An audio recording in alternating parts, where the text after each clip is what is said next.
গণ অভ্যুত্থান করেছি, বিপ্লব করব। প্রয়োজনে বাধ্য হইলে আবার অস্ত্র তুলে নিব, প্রয়োজন হইলে আমরা থানা লুটপাট করে আমরা অস্ত্র হাতে নিব। আসসালামু আলাইকুম ওয়া রাহমাতুল্লাহি ওয়া বারাকাতুহু। কেমন আছেন সবাই? আশা করছি অনেক অনেক ভালো আছেন। আলহামদুলিল্লাহ আমরা বেশ ভালো আছি। ফোকাস বিডির পক্ষ থেকে সবাইকে স্বাগত জানাচ্ছি। আজকে আমরা চলে এসেছি সেগুনবাগিচা ঢাকা রিপোর্টার্স ইউনিটিতে।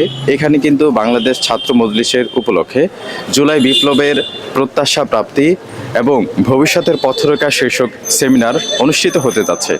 বাংলাদেশ ইসলামী ছাত্র মজলিস কর্তৃক আয়োজিত আজকের জুলাই বিপ্লব প্রত্যাশা প্রাপ্তি ও ভবিষ্যতের পথরেখা শীর্ষক সেমিনারে উপস্থিত আছেন অনুষ্ঠানের সম্মানিত সভাপতি সহযোদ্ধা রায়হান আলী ভাই, উপস্থিত আজকের অনুষ্ঠানের সম্মানিত প্রধান অতিথি, উপস্থিত আছেন বিভিন্ন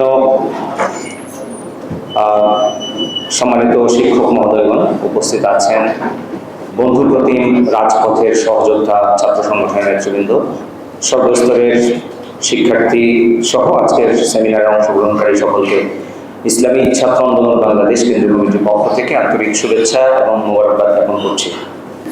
এদেশের মানুষের ভোট এবং ভাতের অধিকার ছিল না, কথা বলার স্বাধীনতা ছিল না, রাজনৈতিক এবং অর্থনৈতিক কোনো স্বাধীনতা ছিল না। দেশের ক্যাম্পাসগুলো আওয়ামী লীগের সন্ত্রাসী সংগঠন ছাত্রলীগের মাধ্যমে আমাদের সবুজ ক্যাম্পাসগুলো মাদক, অস্ত্র, খুন, রাহাজানি, ধর্ষণের মতো ঘটনা ঘটত প্রতিনিয়ত। মনে রাখবেন যে বাংলাদেশের মানুষ এই দেশকে ফেরাউন থেকে মুক্ত করেছে নতুন নমরুদের হাতে দেওয়ার জন্য না। এই তরুণ প্রজন্ম ফেরাউনের হাত থেকে কোনো নমরুদের হাতে এই দেশের ক্ষমতাকে দিবে না ইনশাআল্লাহ। আমরা এখনো সজাগ আছি। আমরা প্রয়োজনে গণ অভ্যুত্থান করেছি, বিপ্লব করব। প্রয়োজনে বাধ্য হইলে আবার অস্ত্র তুলে নিব। যখন আবু সাঈদ এভাবে বুক চিতিয়ে রক্ত দিয়েছে, তখন আমাদের পারস্পরিক আলাপগুলো কি ছিল মনে করেন নেতৃবৃন্দ? আমরা বলেছিলাম যে প্রয়োজন হইলে আমরা থানা লুটপাট করে আমরা অস্ত্র হাতে নিব। আল্লাহ বলেছেন আমি ছাড় দিই, ছেড়ে দিই না। এই বাংলাদেশের অনেক আলেম, অনেক ছাত্র, তোলাবা, মুফতি, শেখুল হাদিস, মাশায়েখ যারা রয়েছে, তাদের রক্ত, তাদের ঘাম, তাদের চোখের অশ্রু এবং বিশেষ করে এই 24 গণ অভ্যুত্থানে অনেকে বলে যে আমরাই এই 24 গণ অভ্যুত্থান কায়েম করেছি। আরে ভাই, এই 24 গণ অভ্যুত্থানের সময় পুরো বাংলাদেশের হেফজ বিভাগগুলোতে বিভিন্ন মহিলা, তারপরে সকল মাদ্রাসাগুলোতে রোজা সহ কোরআন তেলাওয়াত সহ এই হাসিনার বিরুদ্ধে বদদোয়া করেছে। জুলাইয়ের প্রত্যাশা ছিল এই দেশের মধ্যে জুলাইকে কেন্দ্র করে যে ঐক্য তৈরি হয়েছিল ছাত্র জনতার ফেসিবাদ বিরোধী, সেই ঐক্য অটুট থাকবে এবং সেই ঐক্য আমরা ধরে রেখে এই দেশকে একটি সুন্দর দেশ হিসেবে গঠন করব। কিন্তু আমরা দেখতে পারলাম যে 5ই আগস্টের পর থেকে এক একজন ক্রেডিটবাজি শুরু করেছে। কে কার থেকে বেশি ক্রেডিট নিতে পারে সেটা নিয়ে তারা ব্যস্ত হয়ে গেছে, কিন্তু ঐক্য ধরে রাখার ব্যাপারে কোনো ধরনের চিন্তা নেই। আজকে জুলাই মাসে এসেও আমরা দেখতে পাচ্ছি যে এই বিষয় নিয়ে খুব বিভেদ চলছে, পারস্পরিক কাদা ছড়াছড়ি চলছে। ইসলামী ছাত্র মজলিস শুরু থেকে ঐক্য প্রক্রিয়ার মধ্যে ছিল, ঐক্যবদ্ধ আন্দোলনে বিশ্বাস করেছে। এখনো পর্যন্ত ইসলামী ছাত্র মজলিসের কোনো দায়িত্বশীল বা কোনো কর্মীর কাছ থেকে আপনারা এই ধরনের কোনো আচরণ আপনারা দেখতে পাবেন না। এই বাংলাদেশে আর কোনো নব্য ফেসিবাদ যাতে প্রতিষ্ঠা না হয়, আমরা একটি ইঙ্গিত পাচ্ছি ইদারিং। তো আপনাদের কাছে প্রত্যাশা থাকবে, আপনারা জনগণ আপনাদের কাছে ভালো কিছু আশা করতেছে, আপনারা সেই আশাকে ব্যাহত করবেন না। সবাইকে ধন্যবাদ।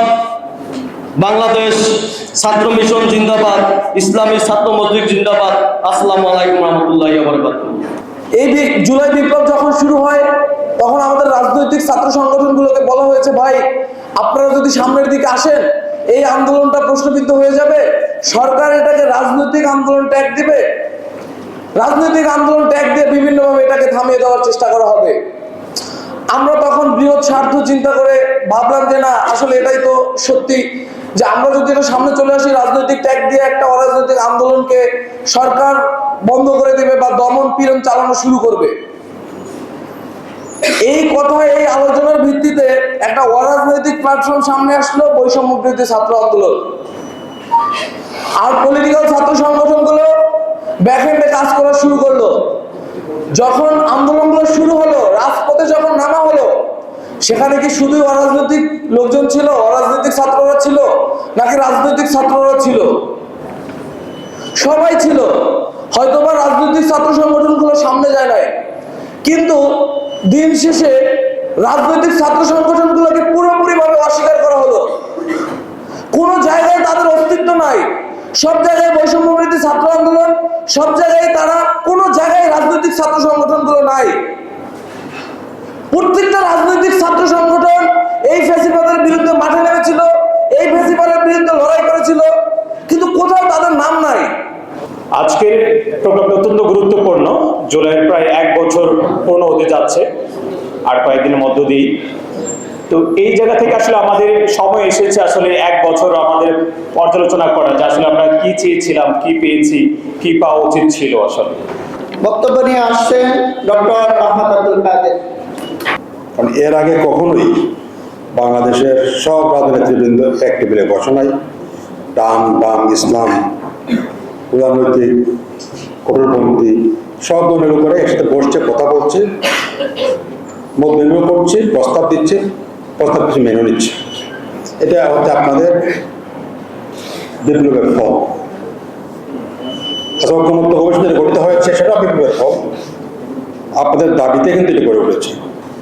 জুলাই ডিক্লারেশন বা প্রোক্লামেশন কথা আপনারা বলছেন, সেটা আপনারা আগে বলেছিলেন, কিন্তু গভর্নমেন্টের টাকা পড়েছে এবং গভর্নমেন্টের মাধ্যমে এটা হওয়ার তুমি আছে।